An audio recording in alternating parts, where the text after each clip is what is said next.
नमस्कार दोस्तों। Market all time high की तरफ है। 26,000 के आसपास आंकड़ा है। भले ही मार्केट थोड़ी सी आज डाउन हुई है, लेकिन फिर भी वो हाई की तरफ ही चलेगी। लेकिन सबसे बड़ी जो प्रॉब्लम आ रही है वो आ रही है भैया स्मॉल कैप वालों के लिए। वो करे क्या? रुके, निकले, ऐड करें, एग्जिट करें, एसआईपी होल्ड करें, एंट्री ले। एक्चुअल में एसआईपी अगर आपकी चल रही है स्मॉल कैप्स के अंदर, तो एक इन्वेस्टर जो है, भले ही नया है या पुराना है, वो एक्चुअल में करे क्या? आपके दिमाग में बहुत सारे क्वेश्चन आ रहे होंगे। मैं कोशिश करूंगा आपके सारे के सारे क्वेश्चंस का आज मैं आंसर देके जाऊं इसी वीडियो के अंदर, क्योंकि स्मॉल कैप के अंदर एक क्राइसिस आ रहा है। आज भी अच्छी खासी गिरावट हुई है। स्मॉल कैप जो 17,000 पे चल रहा था, 17,000 मतलब जो उसका निफ्टी 250 इंडेक्स है, 17,000 पे चल रहा था, वो गिर के ओ डाउन पे आ गया है। इसके ऊपर बात करूंगा। एक्चुअल में करना क्या है आपको, इसके ऊपर बात करने वाला हूं।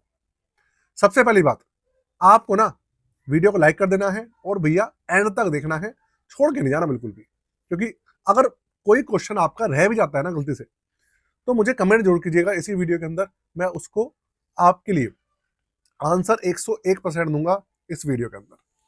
तो कोशिश करूंगा आपके सारे समाधान जो है क्वेश्चंस का, वो मैं देखे जाऊं। तो नमस्कार दोस्तों, स्वागत है मेरे चैनल दी एक्टिव तरुण में। बस आपसे यही कहना चाहता हूं कि वीडियो छोटी है, ज्यादा लंबी नहीं है, एंड तक देखिएगा। चलिए शुरू करते हैं। और भैया आपको लेकर चलता हूं कंप्यूटर स्क्रीन पर। पहले आपको दिखाता हूं इंडेक्स, उसके बारे में बात करते हैं, फिर बात करते हैं इसका जो समाधान है वो क्या हो सकता है और ये क्यों हो रहा है। दोनों चीजों के ऊपर बात करेंगे। कंप्यूटर स्क्रीन आपके सामने चालू हो चुकी है और स्मॉल कैप इंडेक्स जो है वो आपके सामने है। Nifty small cap 250 index 16,615.85 point पे, 16,615 पे ये चल रहा है। और अगर मैं आपको इसकी हाई दिखाऊं तो देखो, हाई इसका है करीबन 18,548 पॉइंट्स, जो कि पिछले एक साल का है। एक साल के अंदर ये 18,500 पे गया था और अब ये आप मान लो 16,500 पे चल रहा है। और दूसरी बात देखने की ये है कि जो हमारा निफ्टी 50 है वो रिकवरी कर चुका है ऑलमोस्ट। मिड कैप है वो भी रिकवरी कर चुका है काफी हद तक, 95% तक मिड कैप रिकवरी कर चुका है। लेकिन स्मॉल कैप्स के अंदर बहुत ज्यादा प्रॉब्लम आ रही है। लोग परेशान है। परेशान इसलिए है कि उनका जो पोर्टफोलियो है वो कम से कम 2-3 ऐसे फंड्स, हर किसी के पास 2 या 3 फंड्स ऐसे हैं जो कि स्मॉल कैप के हैं। हर कोई ना 2 फंड्स तो रखता ही रखता है। कोई बहुत ही समझदार लोग होते हैं जो कि एक ही रखते हैं, नहीं तो बहुत सारे लोग हैं वो 2 रखते हैं। तो भैया अब आप कहेंगे भाई एक फंड रखने वाला समझदार है या 2 फंड रखने वाला समझदार है, तो वो मैं आपको बता देता हूँ। एक्चुअल में अगर आपकी कम एसआईपी है, कम अमाउंट की, तो एक फंड से काम चल जाता है, बहुत बहुत है एक फंड। अगर आपकी एसआईपी ज्यादा अमाउंट की है तो फिर आपको 2 भी रख लेने चाहिए, कोई भी प्रॉब्लम नहीं होने वाली होती है।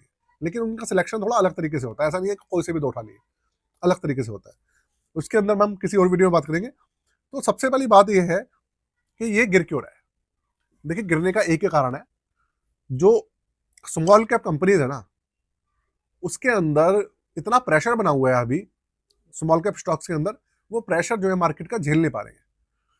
यूएसए का, चाइना को ले लो, यूरोपियन कंट्रीज को ले लो, रशिया यूक्रेन को ले लो, वहां पे अलग कहानी चल रही है रशिया और यूक्रेन को लेकर, है ना। आपको पता ही होगा, आपको नहीं पता तो बता देता हूँ कि भैया ट्रम्प चाचा ने अल्टीमेटम दिया हुआ है जेलेंस्की को, भैया या तो साइन करो पीस डील पे या फिर कुर्सी छोड़ो।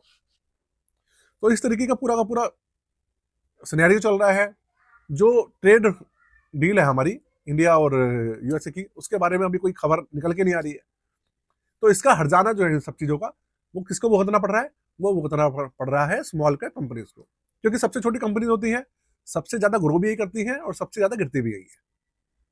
मार्केट के अंदर हल्का सा भी कोई खबर आ जाए ना नेगेटिव, तो सबसे ज्यादा गिरावट स्मॉल कैप में ही आती है। अब दुख की बात ये हो रही है, पता है क्या? दुख की बात ये है कि हमारा निफ्टी 50 जिस दिन बढ़ जाता है ना, मान लीजिए हम 100 पॉइंट की रिकवरी हो गई, 200 पॉइंट की रिकवरी हो गई, स्मॉल कैप तब भी गिर रहा है, रिकवरी कर ही नहीं रहा है। इस तरह से मतलब सहमे हुए हैं स्टॉक सारे के सारे। तो बस कारण वही है कि स्टॉक्स अभी चल नहीं रहे हैं, इंडेक्स चल नहीं रहा है, इसलिए रिटर्न्स आ नहीं रहे हैं। अब आपके दिमाग में एक क्वेश्चन आ रहा है, यही निकल के आ रहा है कि भाई पोर्टफोलियो ओवरऑल तो ठीक है, फ्लेक्सी कैप भी चल रहा है, मल्टी कैप भी थोड़ा बहुत चलना शुरू हो चुका है, लार्ज कैप और मिड कैप सारे के सारे फंड्स धीरे धीरे चल रहे हैं, सेक्टर फंड्स भी चल रहे हैं। लेकिन स्मॉल कैप्स जिनके अंदर हैवी इन्वेस्टमेंट है वो नहीं चल रहे हैं। तो देखिए, मैं आपको एक बात बताता हूँ। आपके पोर्टफोलियो को सबसे ज्यादा जो रफ्तार देता है मार्केट के अंदर, आपके पोर्टफोलियो को कंपाउंडिंग के अंदर लॉन्ग टर्म में, वो स्मॉल कैप फंड्स ही देते हैं। क्योंकि भैया उनके अंदर ग्रोथ के चांसेस बहुत ज़्यादा होते हैं। स्मॉल कैप कंपनीज के अंदर ग्रोथ के चांसेस बहुत ही ज़्यादा होते हैं, हाई लेवल के होते हैं, क्योंकि छोटी कंपनीज होती हैं। पहले वो मिड कैप में जाती हैं, फिर वो लार्ज कैप में जाती हैं, फिर वो जायंट कंपनीज बन जाती हैं। बहुत बहुत बहुत कंपनीज मतलब कम कंपनीज होती है, लेकिन होती है। तो ऐसा तो है नहीं कि आप सोचें कि अगर हम स्मॉल कैप को कंप्लीट एग्जिट मार दें तो हम बहुत समझदारी वाला क्वेश्चन मतलब समझदारी वाला काम करेंगे। ऐसा तो बिल्कुल भी नहीं होना चाहिए। अब यहाँ पर ना बहुत सारे लोगों के दिमाग में ये है कि यार हम स्विच कर लेते हैं मल्टी कैप की तरफ, मिड कैप की तरफ या मल्टी कैप की तरफ। कुछ लोग ये कर रहे हैं, कुछ लोग लार्ज कैप की तरफ सिर्फ स्विच कर जा रहे हैं। वो कह रहे हैं कि स्मॉल कैप से परेशान हो गए, जो लॉस वगैरह है बुक करो, निकल जाओ। बहुत सारे लोग हैं ऐसे जो लॉस बुक कर रहे हैं। तो देखो दोस्तों, ऐसा है कि सबसे पहला काम आपको जो नहीं करना है वो ये है कि लॉस नहीं बुक करना है। ठीक है, लॉस बिल्कुल भी बुक नहीं करना है। आप मार्केट के अंदर कमाने आए हो, आप कंपाउंडिंग का बेनिफिट उठाने आए हो, आप अपना गोल पूरा करना आए हो, बच्चों की शादी करनी है, बहुत सारी चीजें हैं जी। और आपको किसी को शिक्षा के लिए पैसे चाहिए, किसी को किसी चीज के लिए पैसे चाहिए, और आप बहुत मुश्किल से पैसे बचाकर अपना ये सब चीजें कर रहे हो और आप उसी में भी नुकसान उठाओ, तो फिर फायदा क्या है? कुछ फायदा नहीं है। आपको लॉस बुक नहीं करना है। दूसरा काम, आपको घबराना नहीं है। अभी आप भले ही घबरा रहे होंगे, लेकिन आपको घबराना नहीं है। रीजन बताता हूँ आपको कि ये ना टेम्परेरी तौर पे चल रही है सारी चीजें। ये टेम्परेरी तौर पे चल रही है, इस वजह से प्रॉब्लम आ रही है। अभी मार्केट के अंदर एक दो अच्छी खबर आई नहीं और सारे के सारे स्टॉक जो है वो चलना शुरू कर देंगे स्मॉल कैप्स के। और मैं आपको लगातार वीडियो में बता रहा हूँ कि स्मॉल कैप तक चलेंगे ना तो वो सबको पीछे छोड़ देंगे। दूसरा, आप लोग सोच रहे होंगे कि भाई स्विच कर ले हम किसी में। देखो, स्विच करने का भी कोई समझदारी नहीं है, कुछ भी समझदारी नहीं है। ना तो स्विच करने की जरूरत है, ना एसआईपी रोकने की जरूरत है, ना एग्जिट करने की जरूरत है, ना लॉस बुक करना है। बस जो जैसे है चलने देना है, एसआईपी पॉज नहीं करनी है।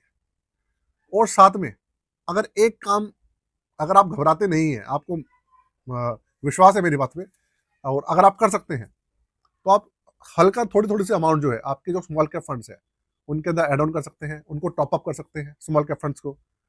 कोई एंट्री लेना चाह रहा है स्मॉल कैप फंड्स के अंदर, उनमें एंट्री ले सकता है। जो अच्छे फंड्स हैं सिर्फ उन्हीं के अंदर एंट्री ले सकता है। ठीक है, टॉप अप कर सकते हैं छोटी छोटी अमाउंट्स। उससे होगा क्या, लॉन्ग टर्म के लिए आपको बहुत बेनिफिट रहेगा। आपका जो गोल है वो बहुत जल्दी पूरा होगा। क्योंकि आप होगा, देखिए काम कैसे होता है, काम ऐसे होगा क्योंकि अभी मार्केट बहुत, स्मॉल कैप्स की मार्केट काफी डाउन चल रही है, तो एनएवी डाउन है उनका। और जब आपकी एसआईपी भी चल रही है उसके अंदर और आप टॉपअप भी करेंगे थोड़ा बहुत, तो आपको यूनिट्स जो है ज्यादा मिल जाएंगे। और जब वो बढ़ेंगे, यूनिट्स आपके पास ज्यादा आ जाएंगे सस्ते में, तो आपको बेनिफिट क्या होगा, लॉन्ग टर्म में कंपाउंडिंग का बहुत अच्छा बेनिफिट रहने वाला है। तो जहां आपका गोल 20 साल में पूरा होना था, हो सकता है वो 18 साल में पूरा हो जाए, 17 साल में पूरा हो जाए, और 20 साल में आपको और पैसा ज्यादा मिल जाए। ये फायदा होता है। और यही समझ की बात है, जैसे जैसे आप मार्केट में पुराने होते जाएंगे, आप ये सब चीजें खुद ब खुद सीखते जाएंगे। मार्केट के अंदर देखो दोस्तों, अगर रहना है ना आपको, तो भाई इन सब चीजों को आपको फेस ऑफ करना पड़ेगा।